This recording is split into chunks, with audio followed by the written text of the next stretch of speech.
এখন আমরা দেখব কিভাবে সেদিন সেই কিলিং টিম প্রবেশ করেছিল এবং ঢাকা কেন্দ্রীয় কারাগারের অভ্যন্তরে আমাদের জাতির সূর্য সন্তান 4 জাতীয় নেতা সৈয়দ নজরুল ইসলাম, তাজউদ্দিন আহমেদ, কামরুজ্জামান, এম মনসুর আলীকে নির্মমভাবে হত্যা করে। এখন আমি ক্যামেরাটা নিয়ে আমি নিজেই আপনাদেরকে নিয়ে যাচ্ছি। বিপদগামী সেনা সদস্যরা তখন এই পথে হাঁটলেন। তারা আগেই রেখেছিলেন এবং জেলার সাহেবকে এবং আইজি সাহেবকে নির্দেশ দেওয়া হলো বঙ্গভবন থেকে যে 4 জন জাতীয় নেতা তাজউদ্দিন আহমেদ, নজরুল ইসলাম, কামরুজ্জামান, এম মনসুর আলীকে আলাদা করে একটি সেল কক্ষে রাখার নির্দেশ দেওয়া হলো।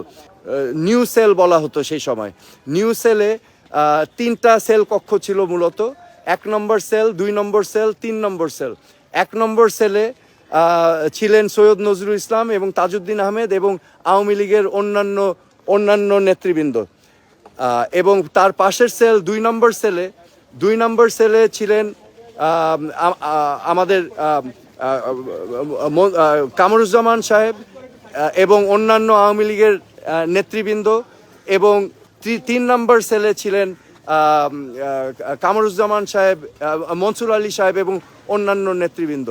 তো আইজি সাহেবের নির্দেশ মতো জেল কর্তৃপক্ষ সেখানে আগে গিয়ে এই 4 নেতাকে আলাদা করে 1 নম্বর সেলে নিয়ে আসলেন। তার মানে সৈয়দ নজরুল ইসলাম এবং তাজউদ্দিন আহমেদ যেই সেলে থাকতেন সেই সেলে বাকি 2 জন কামরুজ্জামান সাহেব এবং এম মনসুর আলী সাহেবকে নিয়ে আসলেন। তো সে সময় আমরা সাক্ষী স্টেটমেন্ট থেকে জানতে পেরেছি যে কৌতূহলের অনেকেই জিজ্ঞেস করেছিল গার্ডদেরকে যে কি হতে যাচ্ছে। তো গার্ডরাও মানে তারাও বুঝে উঠতে পারছিল না যে কি ঘটতে যাচ্ছে। তো তারা উত্তর দিয়েছিল হয়তো ওনাদেরকে নিতে এসেছে, হয়তো একটা কিছু হবে, ওনাদেরকে হয়তো ক্যান্টনমেন্টে নিয়ে যাবে বা হয়তো বঙ্গভবনে নিয়ে যাবে। এবং তার কিছু পূর্ববর্তী ঘটনা আছে। যারা সেই সেলের মধ্যে ছিলেন, যারা আওয়ামী লীগের নেতা এবং অন্যান্য নেতাকর্মী যারা ছিলেন, তারাও সেই দিনের কথা উল্লেখ করেছেন যে তারা শুনতে পেয়েছিলেন যে 1 নং কক্ষের সেল খোলা হয়েছে। 2 নম্বর সেলে আনোয়ার জং সাহেব ছিলেন সাভারের এবং অন্যান্য আরও অনেকে ছিলেন। ওনাদের বক্তব্যে এসেছিল যে সেলের দরজা খোলার শব্দ পেয়েছেন এবং হঠাৎ শুনেছেন যে একজন গার্ড বলছে না না না না, তাজউদ্দিন নজরুল সাহেব যাবেন না, আপনারা এখানে থাকেন।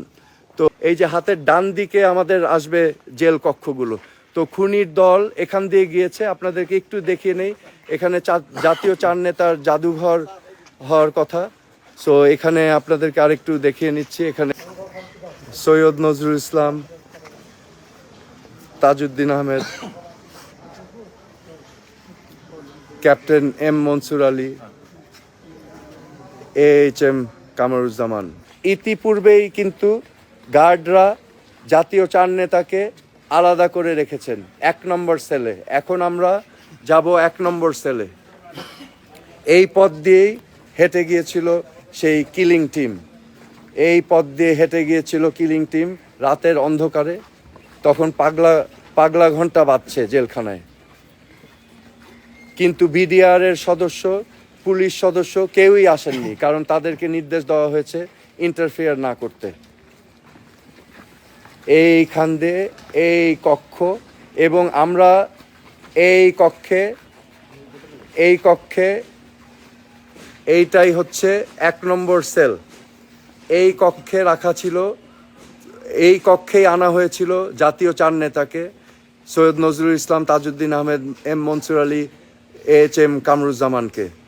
এবং এই পাশের সেলে যারা সাক্ষী ছিলেন তাদের স্টেটমেন্ট থেকেও আমরা জেনেছি ঘটনাবলী, এবং যেই দফাদার তাদেরকে এখানে নিয়ে এসেছিল তারও সাক্ষী স্টেটমেন্ট থেকে আমরা জানি ঘটনা কি ঘটেছিল সেদিন। এই কিলিং টিম তারা প্রবেশ করে এই দরজা দিয়ে, প্রবেশ করে মূল ফটকের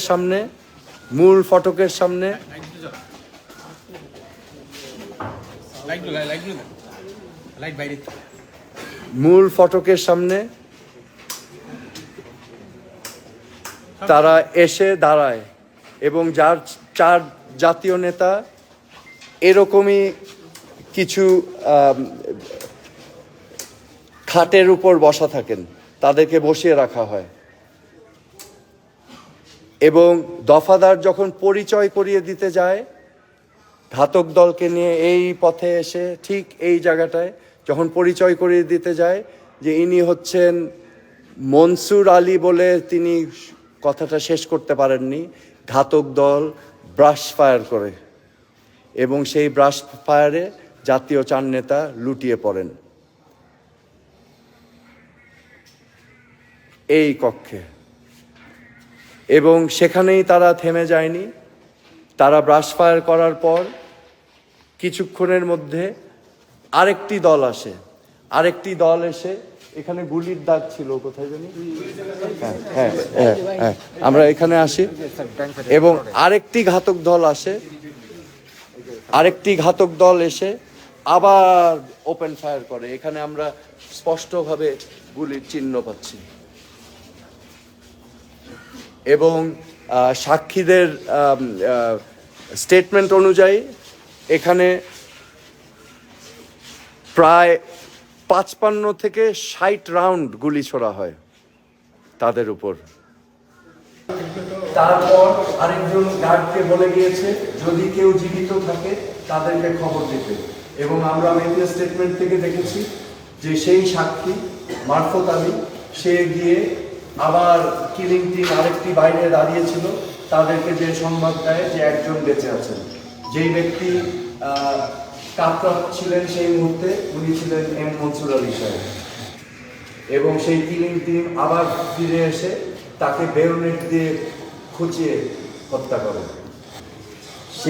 সেই জাতীয় চার নেতাকে এইভাবে নির্মমভাবে হত্যা করা হয়েছিল এবং পরবর্তীতে তাদের বিচার কাজ বঙ্গবন্ধু হত্যা এবং জাতীয় চার নেতার জেল হত্যার বিচার কাজ যেন অগ্রসর না হতে পারে, পরবর্তী শাসক জিয়াউর রহমান সাহেব ইনডেমনিটি অর্ডিন্যান্স জারি করে বিচার প্রক্রিয়া যাতে এগোতে না পারে সকল পদ বন্ধ করে দিলেন। এবং পরবর্তীতে 96 সালে যখন আওয়ামী লীগ সরকার মাননীয় প্রধানমন্ত্রী শেখ হাসিনার নেতৃত্বে গঠিত হলো, তখন আমরা নতুন করে বঙ্গবন্ধুর হত্যা মামলার বিচার কার্য শুরু করলাম এবং জেল হত্যার বিচার কার্য শুরু করলাম। কিন্তু দুর্ভাগ্য, একদিক দিয়ে আমরা বঙ্গবন্ধুর হত্যা মামলার বিচারের রায় হলো এবং আমরা কার্যকর করতে পেরেছি, সেটা হচ্ছে একটা বিরাট অর্জন বাঙালি জাতির জন্য। কিন্তু দুর্ভাগ্য হচ্ছে জেল হত্যার বিচার এখনো আমরা পাইনি। কেন? কারণ জেল হত্যার বিচারের অনেক এভিডেন্স, সাক্ষী স্টেটমেন্ট নষ্ট করে দেওয়া হয়েছিল 2001 সালের পরে। 2001 সালে 4 দলীয় জোট সরকার ক্ষমতায় এসে এই মামলাটাকে প্রহসনে পরিণত করে। কিভাবে কেন আমরা জানি। এরকম একটা জঘন্য ঘটনার পিছনে নৈপথ্যে কিন্তু মাস্টার মাইন্ডরা থাকে, প্লটার্স, এবং যারা থাকে অস্ত্রধারী হিট স্কোয়াড। তো আমরা দেখেছি প্রহসনের মাধ্যমে যারা রাজনৈতিক নেতৃত্ব ছিল, যারা মাস্টার মাইন্ড হিসাবে কাজ করেছে, তাদেরকে এই জেল হত্যা মামলা থেকে খালাস দিয়ে দেওয়া হলো রায়ে, নিম্ন আদালতের রায়ে 2004 সালে অক্টোবর মাসে যেই রায় আসলো। এবং পরবর্তীতে দেখা গেল শুধু ওই মুসলিম উদ্দিনকে ফাঁসির দণ্ড দেওয়া হলো এবং বাকি যারা পলাতক আছে তাদেরকে যাবজ্জীবন দিয়ে দেওয়া হলো। এবং এখানে যারা আরো জড়িত ছিল, কর্নেল রশিদ, মেজর ডালিম, কর্নেল ফারুক, যেহেতু তারা অলরেডি বঙ্গবন্ধু হত্যাকাণ্ড মামলার আসামি এবং তাদেরকে অভিযুক্ত করা হয়েছে, তাদেরকে এই মামলায় আসামি করা সম্ভব ছিল না। সো বস্তুত আমরা এই বিচার এখনো পাইনি। 2004 সালের নিম্ন আদালতের রায় পরবর্তীতে আওয়ামী লীগ সরকার যখন আবার ক্ষমতায় আসলো 2008 সালের পরে, আমরা আবার চেষ্টা করেছিলাম যে অ্যাপিল করতে, কিন্তু এই মামলাটাকে এমনভাবে ধ্বংস করে দেওয়া হয়েছিল যে নিম্ন আদালতের রায়কে বহাল রাখা ছাড়া আর কোনো উপায় ছিল না অ্যাপিল করতে। সাবস্ক্রাইব করুন, সঙ্গে থাকুন।